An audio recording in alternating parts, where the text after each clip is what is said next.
This is Optimal Health Daily, episode 1683. 7 Health and Fitness Myths That Won't Die by Lea Genders of leagendersfitness.com. And I'm Dr. Neil, your host and narrator. Happy Monday. Thank you so much for being here and welcome back to a new week of Optimal Health Daily. This is where I read to you from some of the best health and fitness blogs on the web, kind of like an ongoing audiobook, and always with a bit of my commentary at the end. I'm going to keep this intro nice and short, so let's get right to today's post as we optimize your life. 7 Health and Fitness Myths That Won't Die by Lea Genders of leagendersfitness.com. As a fitness professional, I see the same common fitness myths perpetuated year after year. Long after I think these myths have been officially debunked, they rise up again. They just won't die. Let me take a stab, pun intended, at ending them once and for all. Myth number 1.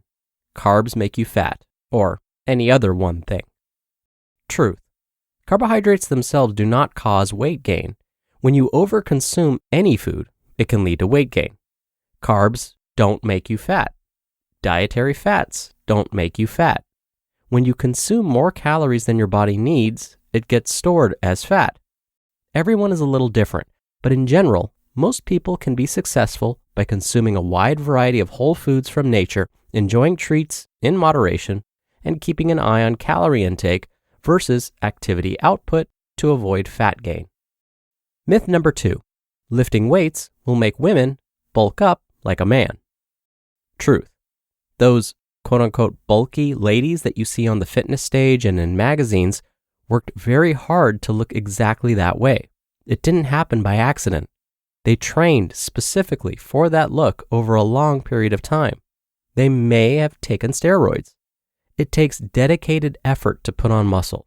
If you start lifting weights, your results will not look like theirs unless you train specifically for that goal and you do it for years.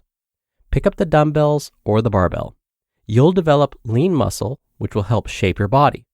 Muscle tissue requires more energy at rest, so the more muscle you have, the more calories you burn even when you're not exercising. Muscle takes up less space than fat in the body, so when you lose fat and gain muscle, you'll look smaller, not bulkier.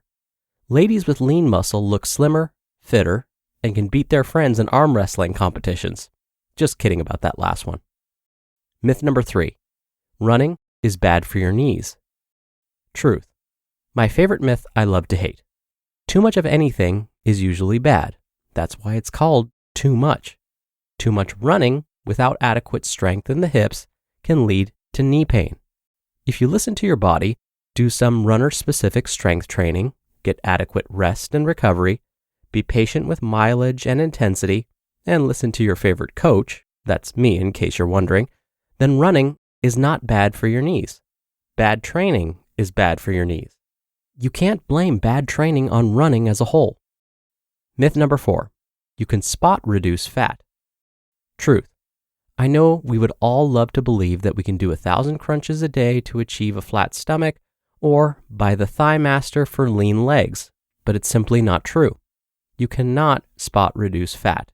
You can, however, work to reduce your overall body fat percentage through your nutrition and exercise program. Be sure to include weight training to develop lean muscle for best whole body results. Myth number 5. You must go hard or go home. Truth. People tend to think if they're not killing themselves in the gym, then they won't get results, when sometimes the opposite is true. Yes, we should plan high-intensity workouts into our training cycles, but they should be followed by lower-intensity workouts to allow our bodies to properly recover. Overtraining can increase our chances of injury, cause burnout, fatigue, and irritability. Spend time on flexibility and mobility work. Take a walk or go on a hike. Be active outside of the gym.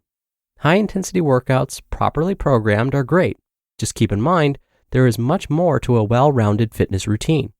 You should finish your workouts most of the time feeling energized, not beaten down.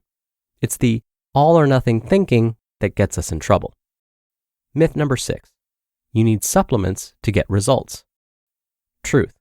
You can get in great shape and never take a single supplement. One of the key principles of fitness success is to start with the basics.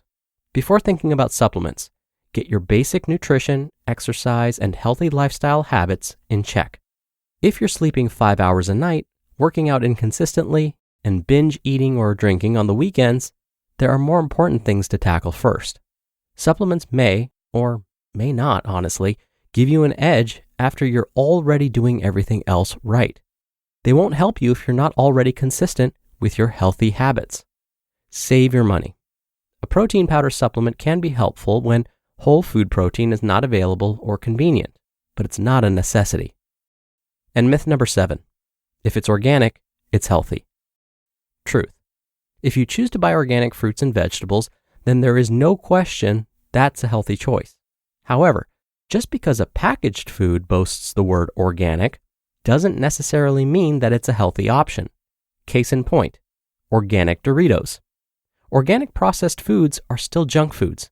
The ingredients are often improved to remove artificial colors and flavors, but they still may be extremely high in sugar, salt, and unhealthy fats, and they cost more.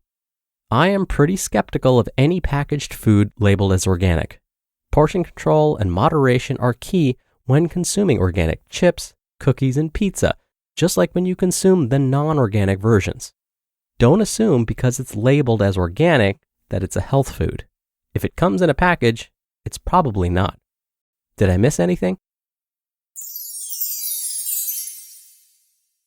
You just listened to the post titled 7 Health and Fitness Myths That Won't Die by Lea Genders of leagendersfitness.com.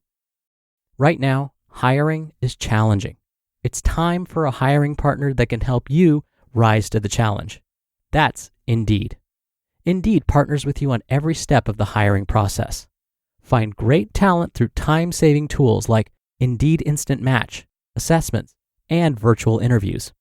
Instead of spending hours on multiple job sites hoping to find candidates with the right skills, you need one powerful hiring partner that can help you do it all. And Indeed is the only job site where you're guaranteed to find quality applications that meet your must-have requirements, or else you don't pay. I love that Indeed makes hiring easy. Indeed helps star applicants shine with over 135 assessment tests from cooking to coding.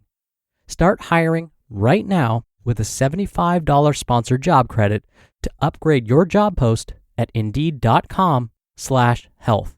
Offer valid through April 30th. Go to Indeed.com/health to claim your $75 credit before April 30th. Indeed.com/health. Terms and conditions apply. Need to hire? You need Indeed. Dr. Neal here for my commentary. I want to go back to the idea of whether sports supplements are actually needed.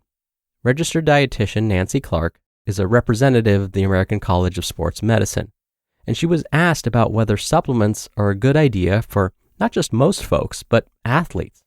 Now, I'm going to quote her response directly since it was so perfect. Quote, "Fundamental to every high-performance athlete is an effective sports diet. All athletes should be taught from an early age how to optimize their performance using the food-first approach, so they know how to best fuel up, fuel during, and refuel after challenging exercise sessions." End quote. And cue the mic drop. All right, that'll do it for the Monday episode. I hope you have a great start to your week, and I'll be back here tomorrow as usual, where your optimal life awaits.